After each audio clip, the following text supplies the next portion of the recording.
Fala galera, beleza? Quem está falando é o professor Denis. Nesse vídeo vou resolver o exercício 163 da apostila volume 1. Bom, então antes de fazer a resolução com vocês, fica uma dica aqui, na página 119 e nas páginas anteriores tem alguns exemplos resolvidos de probleminhas que utilizam função do segundo grau. Então esse aqui é o exemplo 9, então é um exercício muito parecido com esse, tá? Então é bom você se basear em alguns exemplos já feitos para ganhar uma certa experiência nos exercícios, ver algumas estratégias, tá? E depois tentar resolver os exercícios.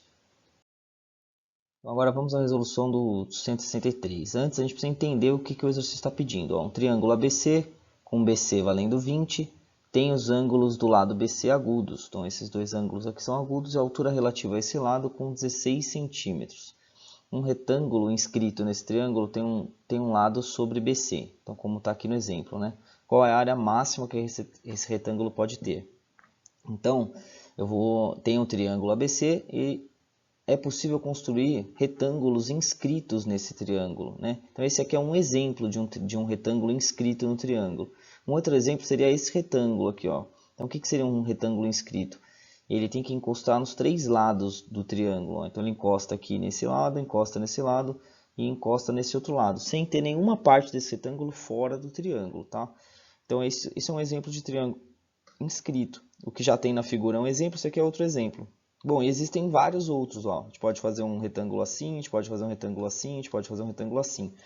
Então tem vários retângulos possíveis. De todos esses retângulos possíveis, são infinitos retângulos, ó. Pensa que para cada medida da base aqui possível, existe um retângulo possível, né? Então são infinitos retângulos, e desses infinitos ele quer saber qual que é a área máxima, né? Ou seja, qual que é a área a maior área possível da gente fazer aqui inscrevendo um retângulo, tá? Bom, então para isso o que a gente vai fazer? A gente vai usar uma estratégia bem parecida com o que tem lá no exemplo, ó. Vamos primeiro pegar aqui as informações do enunciado, né? A base BC vale 20 e a altura desse triângulo vale 16.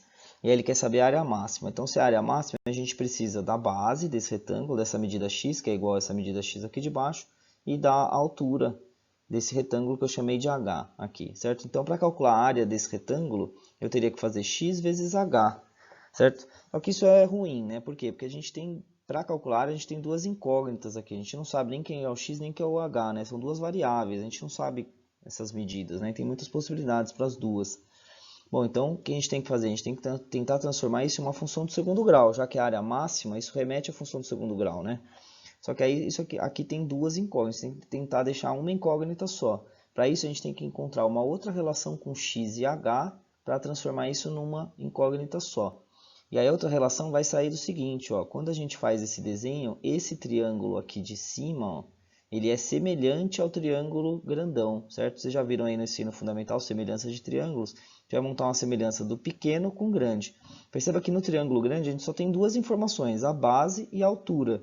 Do pequeno a gente tem a base aqui já x e a altura não está traçada ainda, a gente vai traçar então. Ó.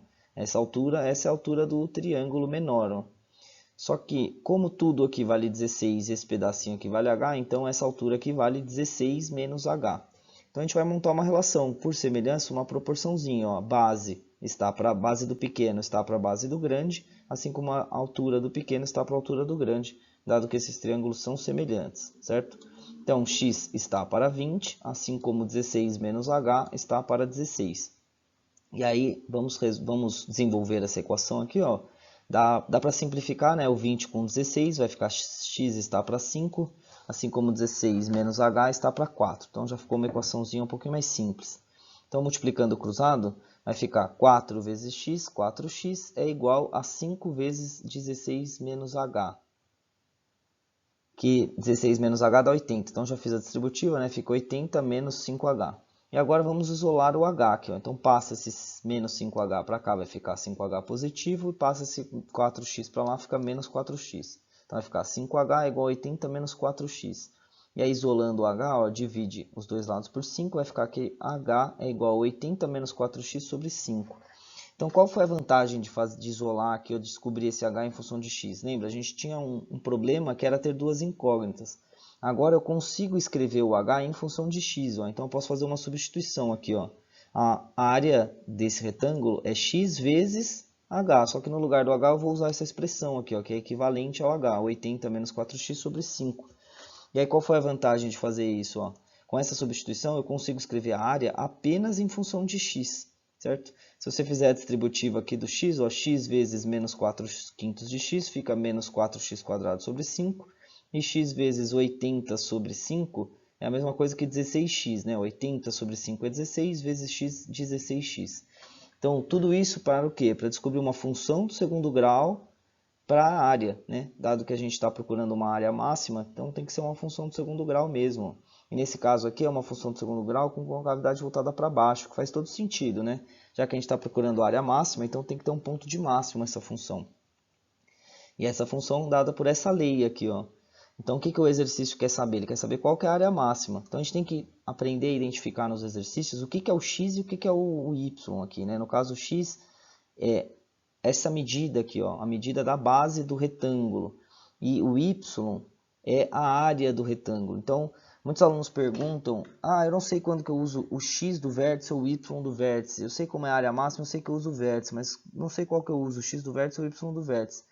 Então, aí depende do exercício, né? Depende da pergunta do exercício. Nesse caso, ó, perceba que ele quer saber qual que é a área máxima. Então, a área máxima aqui, no caso, é o y, tá vendo? O x é o valor dessa medida aqui, ó. Então, não faz sentido descobrir o x do vértice, a gente não quer saber essa medida. A gente quer saber qual que é a área máxima, então é o y, tá? Então, um pouquinho de experiência nos exercícios aí, você vai pegando o jeito de identificar qual que ele quer saber, se é o x do vértice ou o y do vértice, tá? Bom, então, como ele quer saber o y do vértice, ó, aqui o x do vértice, mas ele quer saber o y do vértice, que é a área máxima. Então, tem uma formulinha para o y do vértice, né? A área máxima vai ser o y do vértice, que é menos delta sobre 4a. E aí, usando essa formulinha, você vai descobrir qual que é o valor máximo. Então, substitui aí o a, o b, o c, né? Aqui o c dá zero, então facilita bastante, porque essa parte fica toda zerada, né? E aí você vai descobrir, fazendo as continhas, que o y é 80, o y do vértice é 80. Ou seja, para esse retângulo aqui, dos infinitos retângulos, aquele que tem a maior área é o retângulo de área 80 centímetros quadrados. Beleza, pessoal? Valeu!